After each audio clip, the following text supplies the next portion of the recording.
welcome to the Webcast for Monday, October 7th. I'm South Ops meteorologist Jonathan O'Brien. The marine layer is quite shallow this morning, 1,000 feet or less, but we do have low clouds and fog once again making their way into many coastal areas and some coastal valleys. We also have a good deal of mid and high-level cloudiness pushing through as some subtropical moisture continues to work its way through the region. While most areas will see plenty of sunshine today, these clouds could provide some localized relief from what will be another very hot day overall. That heat is the big story. Take a look at the forecast highs for today. Highs will be similar to yesterday and an impressive 10 to 20 degrees above normal, with most valley locations in the upper 90s to 105 degrees, again near record territory. Excessive heat warnings and heat advisories remain in effect for much of the area, so be sure to take heat precautions outdoors today once again. One other thing to watch for today will be a thunderstorm threat, circling back to that subtropical moisture I mentioned off the top. We're not expecting a lot of thunderstorm activity today, but the hot weather combined with that moisture could bring just enough instability for a few isolated showers and thunderstorms to develop, mainly for areas near and east of the Sierra Crest this afternoon and evening, and there will likely be a lot of cumulus buildups in the mountains. We do have some changes afoot this week. They're not huge or rapid changes, but they will steadily push our weather in a more benign direction. There will be a weak and dry trough pushing in out of the Pacific over the next 36 hours or so. That's going to continue to weaken and push eastward that big ridge of high pressure over the desert southwest that's been causing all this heat.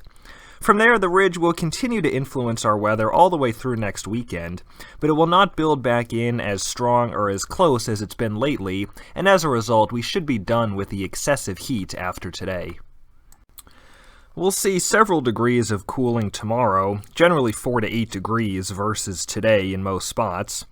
From there, it'll just be a very gradual cooling trend through the end of this week. Here's a look at the forecast highs by the time we get to Saturday. These values are still a few degrees above normal for this time of year, but definitely a far cry from the excessive heat of today, mainly mid-80s to near 90 in the valleys by this weekend. Humidity-wise, not too bad of a picture there either, as we continue to get some benefits both from the subtropical moisture influences as well as the cooling trend this week. Minimum humidity will be mainly in the 12 to 25% range this week, more on the low end of that range today as the heat continues, but trending towards the higher end for the rest of this week. There will continue to be single-digit values in many desert areas, and higher RH within the marine influence, which will become deeper with time this week as we cool off. Recoveries will also be mostly fair to good away from the desert starting Tuesday night, with only localized areas of poorer recovery. And once again this week, we continue to lack in the wind department. There will continue to be no significant winds across the region through the forecast period.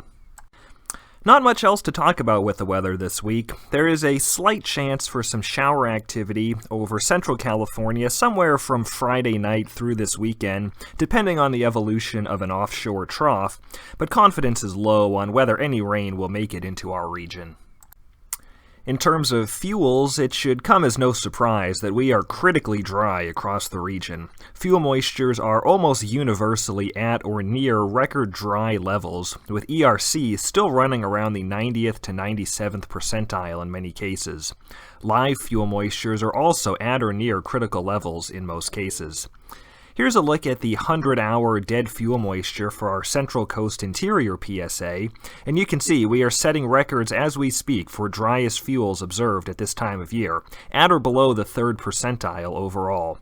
Many other PSAs are in a similar state, so it is definitely important to keep in mind just how flammable things are at the moment. However, if you notice the green forecast trace, you can see that we are expecting some improvement this week. As temperatures cool and RHs tick upwards, dead fuel moistures will begin to recover, still remaining drier than normal, especially in the heavier fuels, but we'll start to see some decent relief, especially in the 1 and 10-hour dead fuels by later this week. ERCs will also start to back downwards from their extreme values of early this week.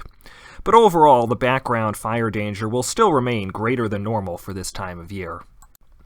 So to wrap things up, the continued very hot and dry weather, along with the critically dry fuels, will continue to bring an elevated risk for large fire activity today. There is also a low but present threat for a new lightning ignition or two across the Sierra today. Not expecting that to be a big concern, but still something to watch for.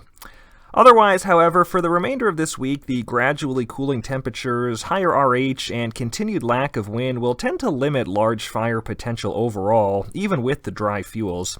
We're still waiting on the appearance of offshore winds, and while I sound like a broken record, there's really still no indications of it at the moment. Expect generally light initial attack activity to continue across the region through the forecast period. That's it for today's webcast. Thanks for joining us. The next one will be on Tuesday, October 8th.